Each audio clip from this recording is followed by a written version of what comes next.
Welcome to the Bourbon Jerk. Thanks for the click. In today's video, we've got a little bit of a bottle haul for you. That's right, we're going to go over the bottles that we picked up for the month of January. Now, these are going to look familiar to you if you've been keeping up with the channel, because we did post a knee-jerk reaction to each one of them.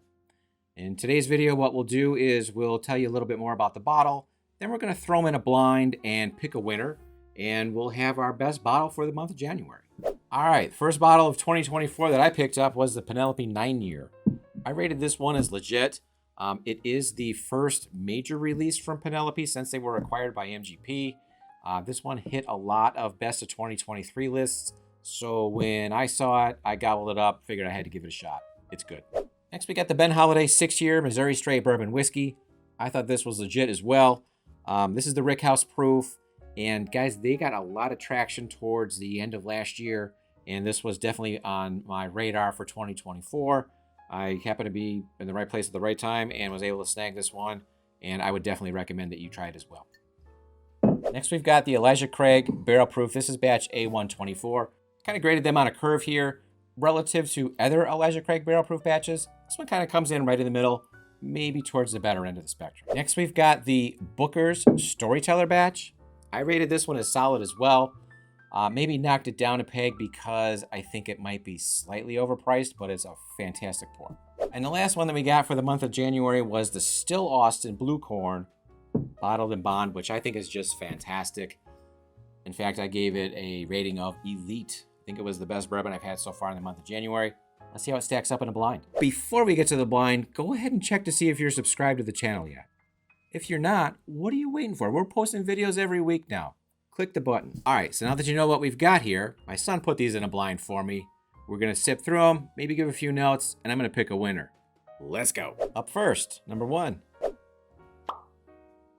Subtle nose. It's not punching me in the face. Vanilla, caramel. Let's give it a sip.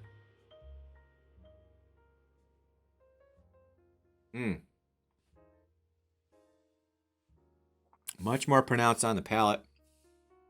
A lot of flavor there. Brown sugar, melted butter, all that good stuff. This is nice. Which isn't surprising because all 5 of these bottles were pretty solid that we picked up this month.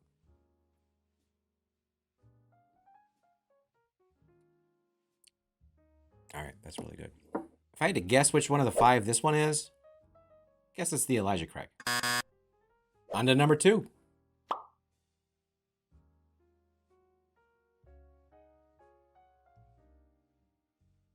Not picking up a whole lot on the nose. Sometimes I feel like my sense of smell is just really shit.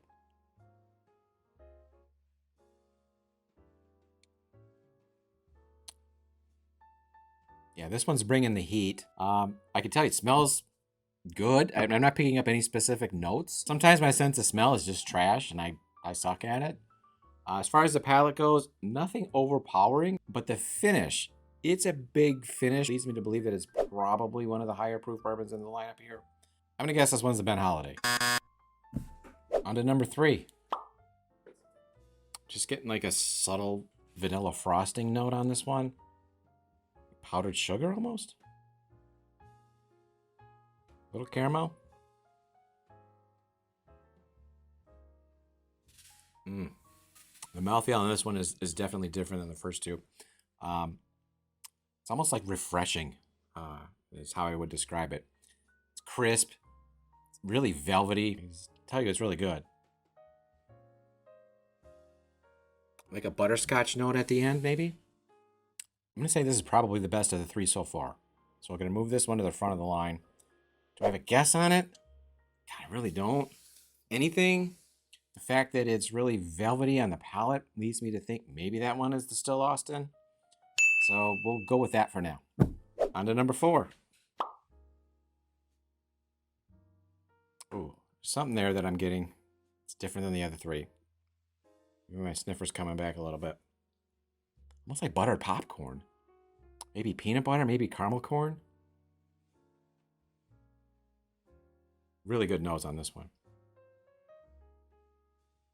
Yeah, this one has a lot of dense flavor to it. Peanut, I think, is the dominant note on the palate. Yeah, peanut, caramel corn, almost like Cracker Jacks.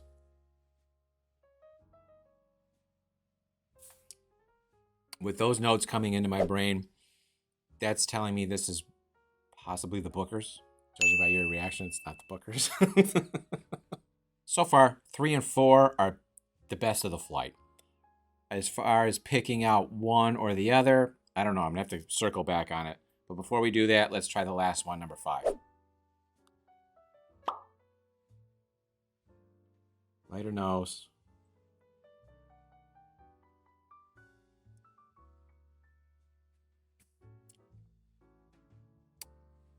Like a blast of vanilla. Barrel. What else am I getting there? Yeah, this is really good. Vanilla is the dominant note. The finish is on the shorter side. Either that or my palate's fried from the first 4. But I'm not getting a really long finish on this one. I think the only one I haven't guessed so far is the Penelope. It's very subtle on the palate, and the finish is not knocking me out. Really good, but not quite up to the level of 3 and 4. So let's go back to 3 and 4 and pick a winner here.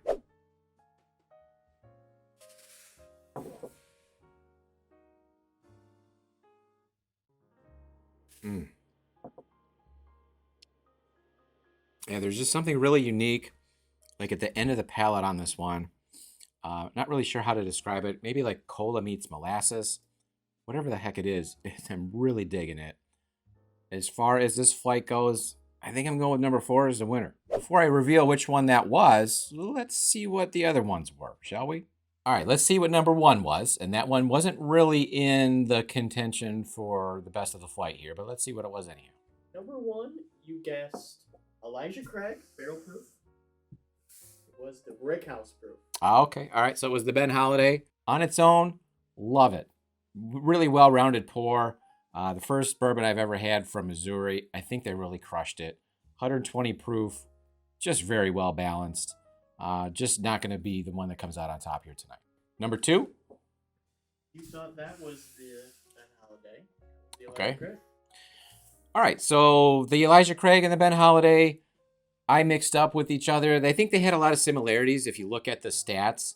The proof on the Elijah Craig is 119. The proof on the Ben Holiday is 120. Very similar there. As far as the notes, a lot of vanillas and caramels and your traditional bourbon notes. Both very well balanced pours. I know the Elijah Craig isn't getting a lot of love out there coming out on the heels of the C923. I think it's a pretty good bottle. I would recommend it, but if you're looking to maybe only buy one batch of Elijah Craig Barrel Proof this year, maybe you want to hold off. Number 3? Number 3, you guessed was the Still Austin Blue Corn. And It was the Still Austin Blue Corn. okay, so we got that one right. So I'm not a complete idiot. No. Okay, so we actually got one right. Not too bad. Now, individually, as far as these bottles go, that one was my favorite. I think they really just knocked it out of the park. The nose, the palate, the finish, completely unique, really well executed, not like anything else on the market. I'm going to continue to buy up Still Austin products going forward this year because I really just think they're crushing it. All right, since number 4 was the winner, we'll reveal that one last. Let's find out what number 5 was. So 5, you kind of used deductive reasoning, said it was the Penelope. That's what it was. All right, now we're picking up some steam here. Great pour, 9-year MGP product, blended up by Penelope. Now that they're in-house, they got access to all the best barrels, at least you would think. It's a great product. So that means the number 4 was the Booker's. This was. The Storyteller batch. Kind of a surprise to me. I'm not traditionally the biggest Booker's fan. I usually get samples or try them at bars. I usually don't buy them because I think they're pretty pricey for what they are. Especially in my area, they tend to be marked up 10, 20, 30 bucks over MSRP. And for that, I just gravitate to something else. I did find this one at cost, so I gave it a rip. And you know what? It's pretty freaking good. If you're not the biggest fan of Booker's, I would try this one. If you can get it at or around cost, pick it up. You might be a fan going forward. So there you have it. My bottle of the month for the month of January is the Booker Storyteller batch. Yeah, I know, technically it came out at the end of last year. I just got it in January, so it's my bottle of the month for the month of January. If you haven't had this, I suggest you go out and get it. What bottles did you pick up last month that you liked? Were they any of these? If you tried these, let me know if you like them. Until next time, cheers. Stay jerky.